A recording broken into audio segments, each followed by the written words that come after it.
Good morning students. 12th व्यावसायिक अध्ययन में आज हम लोग एक महत्वपूर्ण क्वेश्चन ले रहे हैं, विपणन प्रबंध के उद्देश्य एवं कार्य। तो विपणन प्रबंध के बारे में जैसे कि मैंने आपको पहले जानकारी दी है कि विपणन प्रबंध जो है प्रबंध की वह शाखा है जिसमें वस्तु संबंधी क्रियाओं का अध्ययन किया जाता है।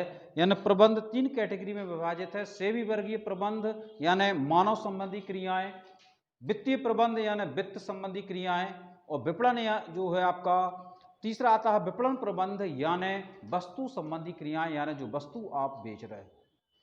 तो विपणन के अंतर्गत हम लोग वस्तु के उत्पादन के पहले से लेकर वस्तु के विक्रय पश्चात जो सेवाएं दी जाती हैं उस तक की तमाम क्रियाओं को शामिल करते हैं। तो आज हम देख रहे हैं इसके उद्देश्य एवं कार्य। तो सबसे पहला उद्देश्य और कार्य है बिक्री एवं बाजार का विश्लेषण।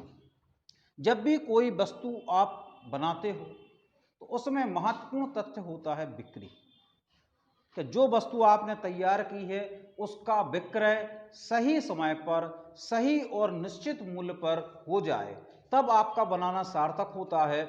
और यदि आपके विक्रय में समय लग रहा है तो ऐसी स्थिति में कई बार जो है आपके लिए उस पर खर्च बढ़ जाता है, वस्तु की लागत बढ़ सकती है। बाजार का विश्लेषण करना यानी जब हम वस्तु बाजार में बेचते हैं तो हमारी वस्तु की मांग कितनी है, वस्तु किस तरीके से बिकेगी, किस समय पे बिकेगी, क्या हमें संसाधन उपलब्ध हैं, इस सब का बाजार का जो विश्लेषण हमें करना पड़ता है। विपणन लक्ष्यों को निर्धारित करना। तो जैसा कि मैंने आपको बताया कि विपणन एक बहुत विस्तृत विचारधारा मानी जाती है जिसमें वस्तु के उत्पादन के पहले से लेकर पश्चात तक की क्रियाएं शामिल आ रही हैं।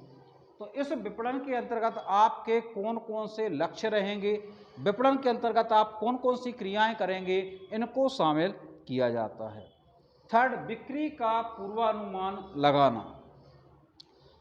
तो जब भी कोई वस्तु हमें बेचना है तो इसकी बिक्री का एक पूर्वानुमान होना आवश्यक है।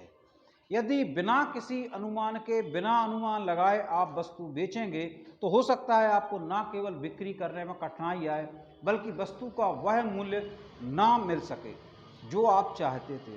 तो इसलिए बिक्री का एक पहले अनुमान लगाना आवश्यक है कि आप अपनी वस्तु को किस मूल्य पर बेचेंगे, किस तरीके से बेचेंगे, इसकी एक योजना, एक प्लानिंग आपके पास पहले से होना आवश्यक है।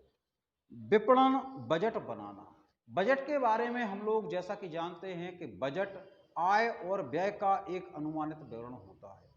तो विपणन संबंधी क्रियाओं पर कितना खर्च होगा, कितनी उससे आय प्राप्त हो सकती है, इसका एक अनुमान हमारे पास होना आवश्यक है।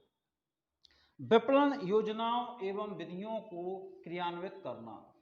तो जब भी आप ये योजनाएं बनाते हैं तो इनको कार्यान्वित यानी किसी भी चीज की प्लानिंग बनाना, योजना बनाना एक अलग बात होती है और उसे कार्य रूप में देना एक अलग बात होती है।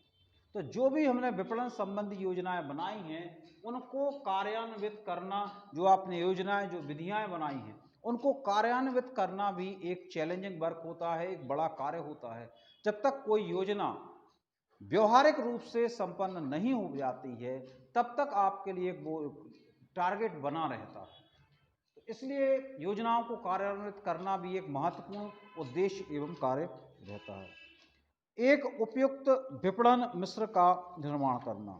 विपणन मिश्र से तात्पर्य है कि विपणन के 4 तत्वों का आपस में सम्मिश्रण, यानी विपणन के अंतर्गत 4 तत्व शामिल किए जाते हैं। पहला आता है उत्पाद, यानी जो वस्तु आप बेच रहे हो। सेकंड आता है मूल्य, यानी जो वस्तु आप बेच रहे हो उसका मूल्य किस तरीके से तैयार किया जाए। थर्ड आता है वितरण, यानी जो वस्तु आपको बेचना है उसका वितरण कैसे करोगे, उपभोक्ताओं तक उस वस्तु को आप कैसे पहुंचाओगे। संवर्धन या प्रवर्तन।